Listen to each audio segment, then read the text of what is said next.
And we are live. Welcome back to the ISL Chatterbox with me, Prathamesh. We are only an hour away from the very first semi-final between FC Goa and Mumbai City FC. Of course, this is the first leg. A really interesting game is upon us. Lots of hopes have been put on Mumbai City FC, the ISL Shield winners, and as happily I could possibly talk about it. It was an excellent result for Mumbai City FC. They play FC Goa, who somehow made it into the top four on the back of a brilliant unbeaten run. They played really well in their final game against Hyderabad and got through over the line.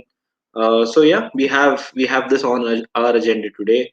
Obviously, the lineup will be announced in a couple of minutes, and we will be talking about that at the same time.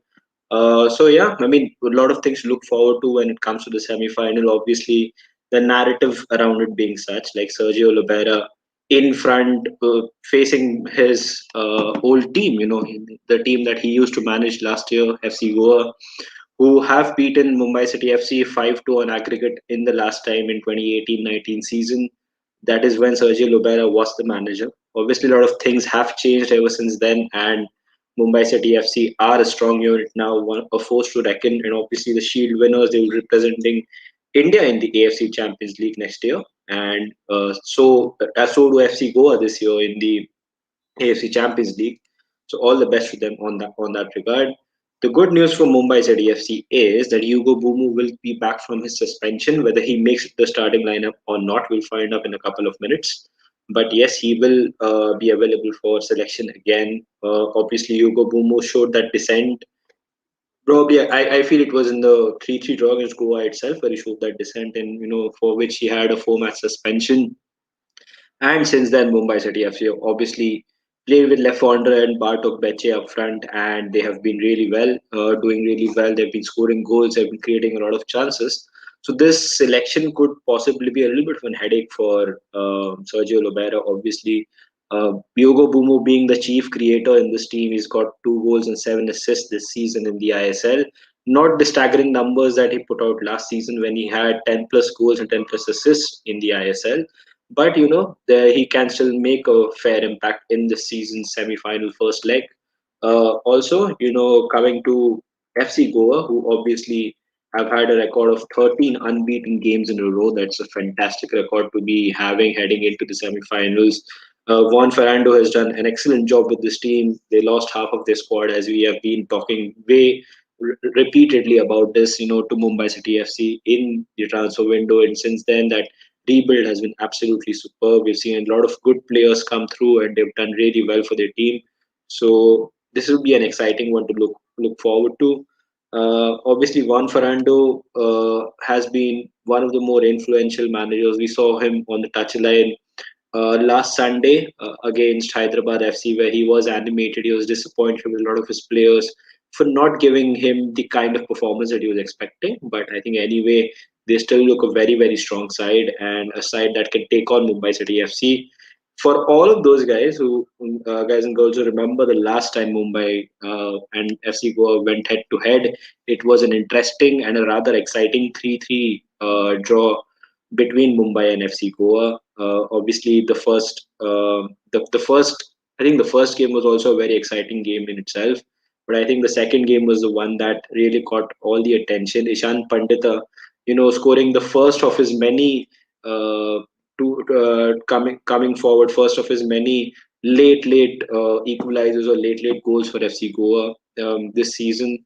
It was Rowland Borges who gave them a very late lead, and then Mumbai thought they were home and dry. And unfortunately, that wasn't the case for the Islanders. The Goa FC team absolutely did really well. Jorge Ortiz will be back from injury for the Gore, so that will be really good. Noguera will be missing out on this game suspension, so this is going to be a big miss for FC Goa. Noguera being their chief creator, the guy with the highest assist in this season in the ISL. So this will be a huge miss for Goa. But Noguera's absence will be felt. His all-round contribution to this team has been absolutely immense. Ivan Gonzalez, another guy who's been suspended. Unfortunately for him, he also got too many yellow cards. Ivan Gonzalez has been critical in scoring lots of goals to set pieces, and he's been defending magnificently. So, these are two massive misses for FC Goa. Uh, as I said before, I feel obviously this should be an interesting game. Mumbai in their last two matches scored six against Odisha and then they scored two against ATK Mohan Bagan. Whereas, if you look at FC Goa's last two games, they failed to score against Hyderabad FC, obviously. So they have that going against them in a way. Mumbai are in the goals, so we might just expect that Mumbai might be slight favorites going into this game. But nevertheless, I feel this is going to be a really interesting game. We will have to see how those two teams really approach this one because there's a lot that is lying in this game. Obviously, a first leg advantage would be really crucial. Mumbai being the away team in this game, so any away goal for that matter would be of paramount importance to Mumbai City FC going into the next leg on Monday evening as it stands. The lineups we can confirm the lineups for you now. The goalkeeper for Mumbai. We first talk about the Mumbai City FC lineup. Amrinder in goal, Bandar Rao Desai, Mehtab Singh, Murtada Fall, and Vignesh Dakshinamurthy in defence. Which in all essentiality means that Mandar Rao Desai starts at right back, which is a really interesting choice. That will be something to watch or look forward to. Amit Jahu, Rainier Fernandez in the central midfield. Bipin Singh, he's been absolutely first class. He will be on the left wing. Yogo Bumu has made his entry into the playing 11, so Yogo Bumu will be playing. And guess what? We have Adam Lefondre and Bartok Peche, all of them starting. So, that is exciting news if you're a Mumbai City FC fan. Yogo Bumu, Lefondre, and Okpeche, all of them starting. Bipin, who has been a huge creator for them. Rainier, obviously in midfield, he will add another dimension. Taking that ball, carrying it from midfield to the forward line, and then obviously Ahmed Jahub, gives you a lot of steel in defense. He has that bite in him. He'll go for a lot of tackles. I won't be too shocked if Jahu has a yellow card to his name today, or even if the color of card is slightly darker. It won't be really shocking at all because of the role that he will have to fulfill. Mandar Rao Desai, in all essentiality, being a right back, slightly being out of position in a way, the left footer at right back. So that will be interesting to see. Vignesh Dakshinamurthy has been impressive at left back, so he will have to do well because obviously Goa will be trying to exploit the weakness in the Mumbai City FC defense that was there in the last couple of weeks, but not in the last two games as such. Murtada Fall and Mehtab Singh, they have been a decent combination this season at times when they have had to play together. So we will look at this game and see how Mumbai City FC perform. But a very very attacking lineup named by Sergio Lobera. A really good team, Mumbai City FC going forward. They've scored eight in their last two games as we have pre-advertised it. So looking forward to the way Mumbai play. Once again, the lineup being Amrinder, Mandar, Mehtab, Murtada Fall, Vignesh, Ahmed Jahu, Rainier, Bipin, Bumu, Lefondre, and Bartok Beche. So very attacking lineup. Coming to FC Goa, obviously, they have had to make changes because of suspensions and they will be looking forward to how they can actually stop Mumbai from getting those away goals and trying and probably running away with the game the way it looks like that. But in the ISL we've seen over the last couple of years at least that it is way beyond the predictable factor. It's Goa. They have been on an unbeaten run for 13 games as we've spoke before, but this is where the real test for Goa comes. It's about converting those 10 draws that they had in the league stage. So they drew half of their games, they lost three and they won seven. So now it will be taking that next step from converting those draws into wins. And I think it has to start today in this first leg because if Goa can have an advantage going into the second leg, it will be a massive one for them. They would have to make sure that they don't concede an away goal to begin with. So they have an absolute task in their hand, and here is their lineup. Dheeraj, who has cemented himself as the goalkeeper in the recent weeks, Seriton Fernandez at right back, James Donashi and Adil Khan at centre backs. Good to see Adil has recovered from that little knock that he had at the end of the game against his former team, Hyderabad. Xavier Gama at left back was been really impressive. Not that impressive for Juan Fernando last game. He was really trying to get on to Xavier Gama, but to be fair to Xavier, he's been one of the better players for FC Goa this season. He's taken the he's filled in the boots of Mandara Desai in the best possible way that he could, and it's really improved a lot. It was again in midfield. We've seen the combination of Glenn Martins and Edu Bedia. They have been solid ever since they've taken into the pitch together since January. Glenn Martins obviously a transfer from the ATK Mohan Bagan in January, and he's seamlessly fit into this FC Goa setup. So we will have to look forward to how these two play. Edu Bedia, obviously the pass master, the guy with the most number of passes in the ISL this season, against Ahmed Jah, who's the guy with the most number of tackles this season. So that will be an interesting midfield battle there between Chahu and Edu Bedia. So we'll look forward to all of these battles in the coming few minutes. Jorge Ortiz makes it to left wing. Princeton Rebelo is playing the attacking midfielder's role. Alexander Jesuraj will be on from the right hand side, and Igor Angulo will be the centre forward. Igor Angulo, one of the top scorers in the division. He's been in really good form. 36-year-old has almost been he's almost taken the ISL into his stride with a lot of ease, a lot of comfort, and he's been making some really nice runs. He's been in and thereabouts. And obviously when he does have someone like Ishan Pandit who will back him up, always push him to levels where he needs to score a lot of goals. And it's good to see that the guy from Valencia is scoring some goals this season for FC Goa, especially after they lost Koro in the summer. It was always going to be a big miss, but I feel Angulo has done to the best of his abilities to replace Koro if that is ever possible. So yeah, this is the playing 11 for FC Goa. Dheeraj, Seriton, James, Donashi, Adil Khan, Xavier Gama, Edu Bedia, Glenn Martins, Jorge Ortiz, Rebello, Jesuraj, and Angulo. So yeah, some interesting selections there from Juan Fernando and Sergio Lubera. Meda's in the comments. Meda is happy about the show and she's supporting Goa today. So yeah, all the best to you and to FC Goa. Some key battles that we can actually look forward to. This game obviously has a lot of goals written all over it, but then it will be interesting to see whether the midfield enforcers, the likes of Bedia and we obviously talked about Ahmed Jahu and their roles in the team will be so crucial because you're seeing the likes of Glenn Martins for FC Goa. He likes to venture forward. He's a solid player, but he likes to venture forward.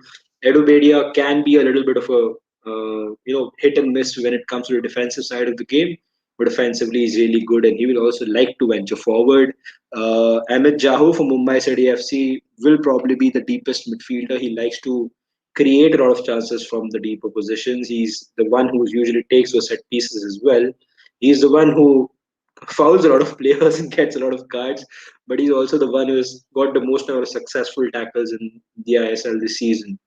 So essentially, if and when and however the way these two guys, Edu Bedia and Amit Jahu, come up against each other, former teammates obviously at FC Goa. So there will be a little love there, but I am pretty sure that they won't be having any sense of that when they take the pitch today. Edu Bedia's offensive ability to Amit Jahu's defensive, and then ability on the transitions. I think this will be a very key battle in midfield. Going into the right hand side for Mumbai, obviously there is Mandar Rao Desai. It will be interesting to see how he defends on the right hand side, especially when he goes 1v1 with someone like Xavier, because Xavier can cross his left foot and obviously make it very difficult for Mandar Rao Desai to defend on his wrong side. If you're talking about in that way, Mandar Rao Desai's wrong side will be the right hand side, obviously, and that will be an interesting battle to see whether he's defensively that good enough to stop Xavier Gama on his strong side. Going forward, I feel Mandar can still have the better of Xavier. He's very good offensively. We all know that he will add that extra dimension to his game today by getting that opportunity to cut in, probably play as an underlapping fullback and allow someone like probably a Bipin or sometimes even Rainier who likes to drift towards the right hand side when he's playing in midfield along with Jahu. So we probably have those overlapping runs from Rainier and those underlapping runs from Mandar. Obviously, Lefondre and Okbeche will be there in the box, so there can be a little overload there on the Mumbai right hand side, which the likes of Adil Khan, Xavier, and probably even Edu Bedia or Glenn Martins have to be very, very aware of. So that is another interesting battle in this very game to look forward to. Coming to the battle of the strikers, obviously Mumbai have fielded two strikers today, Beche and Lefondre. This will be very key to whatever Mumbai do in the 90 minutes today. Igor Angulo, the Goa striker, he will be probably fancying his chances considering that Mehtab's in the 11. Mehtab and Mutada Fall haven't played a lot of time together, so a partnership in many senses is kind of unknown. It's usually Hernan Santana and Mutada Fall who play together. But Mehtab, he's a very strong defender, no doubt about that. He's good aerially as well. He's quick on the turf. So I think he can match Igor Angulo. If you look at it, 1v1 on a physical in all physicality competitions, but it's the intelligence of Igor Angulo to get into such positions which might make Mehta a little uncomfortable. Pretty sure Igor is not going to look to match up 1v1 with Mutada Fall, and there might be little emphasis there to target Mehtab Singh. So this will be another key battle to look forward to. How Mehtab deals with Igor Angulo. Coming to Goa's defense, obviously Adil Khan and James Onashi will be going against Bartok Beche and Adam Lefondre. Lefondre, who has been in the top scorers this season, Bartok Beche, who hasn't started as many games, but he scored a lot of goals for Mumbai regardless. And the both of them have been really instrumental, especially in the last two games for Mumbai City FC. One game where they needed to win big, and they did, winning at 6-1, and that decider for the Shield against ATK Mohan Bagan. So there are interesting games here to look forward to. Absolutely looking forward to how the Goa centre backs can deal with these two Mumbai strikers. We've seen Dheeraj, the goalkeeper for Goa, do really well, ever since he has cemented his place. So that could be a really interesting dynamic there. Hugo Bumu, obviously, he will come up against Glenn Martins a lot of time in the game. And we saw probably the last Mumbai and Goa game. If that was any example of how this battle is going to go, it's going to be increasingly difficult for Glenn Martins because Hugo Bumu was on the top of his game, at least in the first half. The second half, I think there was a little drop of the shoulders from the Mumbai team, and the entire team just didn't perform the way they're supposed to. But obviously, the first half, and I think considering this is in all essentiality, the 90 minutes will be a first half of the semi-final. I expect Hugo Bumu. He's missed 4 games. He will be, just he can't wait to take the pitch. We all know how good Hugo Bumu can be, so he will be one to look out for, and how Glenn Martins deals with him will probably decide a lot in the game for FC Goa. Another interesting battle could be Seriton versus Pippin, both offensively and defensively for both players, because Seriton has his fantastic ability to create overlapping runs. He will just arrive at some time in the box as well. Make those underlapping runs, shock the defenders by turning into positions where he's not supposed to be, create an overload in the box, and he obviously has the ability as well to cross the ball really well. So Sariton against Bipin, how Bipin tracks him back when he is defending will be one to look forward to. Going forward for Bipin, he is very, very fresh off an hat trick against Odisha in a couple of games back. So he will be fancying his chances again. Seriton, when it comes to defending on Seriton's left hand side, he's slightly weaker there. And looking at Bipin and the way he's played entirely in this ISL, he can't. I'm pretty sure he can't wait to get onto that weaker side of Seriton and try to make that run inside the box. He also will have two strikers to aim at. So if he is able to beat the FC Goa fullback and he is able to cross, I'm pretty sure Bartok Beche and Lefondre can actually make it a very difficult task for him. So it's an interesting game to really look forward to. A lot of key battles today. Shashank is in the comments अकेले कैसे भाई अरे हाँ भाई बस हो गए अभी अकेले talking about the ISL. I'm pretty sure people will be joining from the next few episodes as well. We're looking forward to that. तुम भी आ जाओ तुम्हें फुटबॉल देखना चालू कर दो मजा आ जाएगा थोड़ा बहुत सो इंडियन फुटबॉल देखो if not European. It's on convenient time 7:30 p.m. IST. Also follow the I League. The IWL is about to start very soon as well. So, I mean, to all the viewers who are watching it right now and who will be watching that later, please do check out the IWL as well. Really can't wait to see that. The Under 17 World Cup will be coming soon to India as well, the Women's World Cup. So obviously looking forward to that too. But yeah, coming back to this game, I mean, this is a very exciting game in the offing. Mumbai have named a really attacking lineup with Sergio Libera. The only way that he knows to play is to go attacking and to score goals and to outscore the opposition and wipe the opposition out. But we did see a little different side of Sergio Libera in that game versus ATK Mohan Bagan, wherein he has the ability to mold his team in a certain way where they can be very defensively solid and be really good on the transitions, which is exactly what we saw. Shashank is in the comments. भाई cricket से time नहीं मिलता not interested in football no worries mate it's still pretty inspiring that you still join the live even though you're not interested in football, so thank you for your support there. Shashank adds Virat ki team hai Goa. Oh yes, Virat ki team hai Goa. Let's not forget that. If Virat's form is anything to go by, this will be a difficult one for Goa. Savio adds put me in the ISL semifinal, live in the ISL semifinal. I am from Goa. Savio, I cannot put you in right now, but we will be doing the second leg preview on Monday at 6:30. Please do DM us on the page on the Sports Toy, and you can please send us a DM saying that you are interested in being a part of the preview show for the second leg, and we will surely make sure that we can include you as well. Sabrish says hello Sabrish.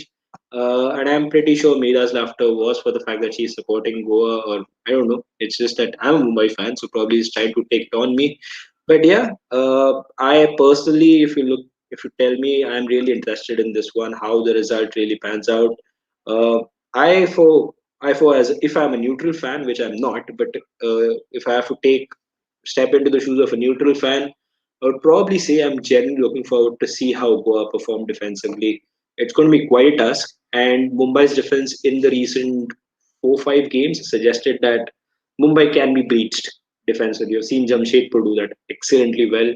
If I was one Farhand, I would just call up Owen Call and ask, okay, Owen, what did you do that day? And then basically, yeah, you can also call the Northeast United coach Khalid Jamil. Obviously, he breached Mumbai's defense quite a while, and the Northeast United were the only team to double over Mumbai City FC this season. So a few interesting battles to look forward to there.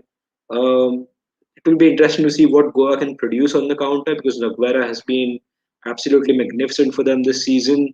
He will be missing in the semi-finals. If Goa fans have missed that news, Ivan Gonzalez and Alberto Noguera will be missing from the first leg of the semi-final. So how they perform on the counter attack with they haven't started with Redeem Tilang either. So their pace on the counter attack is slightly reduced today, and it will be interesting to see whether Redeem can actually play in the second half and cause a little problem for Mumbai City FC.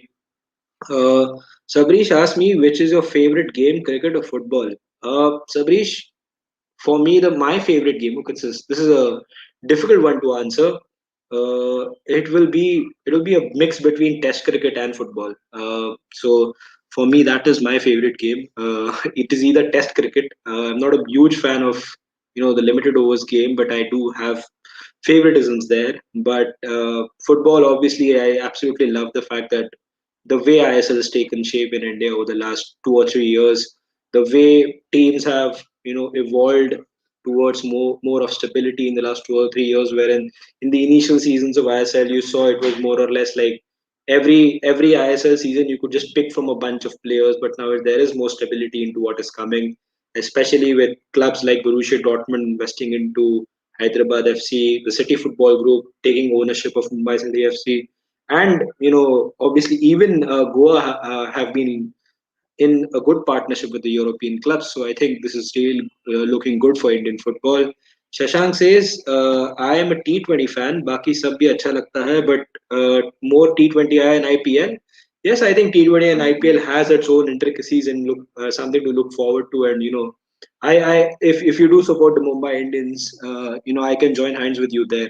So okay, coming to the prediction, if any, I would like to give as an optimistic Mumbai fan. I would predict 3-1 to Mumbai City FC. I won't put it against FC Goa to score a goal.